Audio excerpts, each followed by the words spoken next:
Today we are going to etch a pyrex dish using the etching cream, and I use the contact paper, and I'm going to turn this sideways a little bit. You can see where I have the name. I'm going to etch a name onto my pyrex dish. It says you can't use this, according to Armor Etch. It says you can't use it on pyrex. I have tested it and you can. I'm going to give you some tips and tricks on how to do it and get a good clean etch. First, I'm going to weed out the name and make this a stencil. So I'm going to take the letters of the name out and create a stencil out of this. So this was a J. I'm going to take those out. I'm going to do that for all the letters on this name. Okay, you can see that I've weeded that out and I've attached it to the dish the way I want it.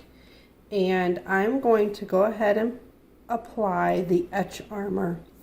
Inside here is the glass. You can see that's where I'm going to put my etching armor. I'm going to be careful. I didn't leave a whole lot of room here, so I'm going to be careful to not go outside my stencil. I want to keep the liquid inside. All right, I'm going to use a foam brush, and I put a healthy amount of cream on here, and I'm just going to paint this on my stencil. And I want it real thick. You don't use a whole lot, but don't hesitate to use a fair amount. We're going to really coat that on my stencil.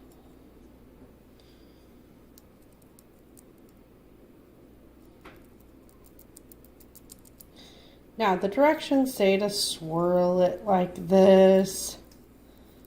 I have found that if you just get it really thick, rub on it for about 30 seconds or so, then let it set, it does really well. Make sure you get, I's and T's and stuff really well. And I dab, but I want it to be a real thick coat.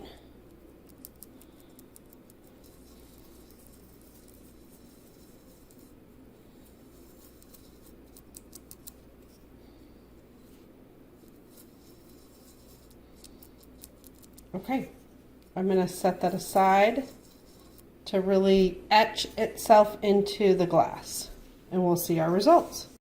Okay, so I'm going to say that this sat long enough, and I'm going to take it over under the sink, wash this off, and then peel out the stencil. And that's the final product. I think it turned out really nice, and all I did was rinse it off and then removed the stencil once I had it all rinsed.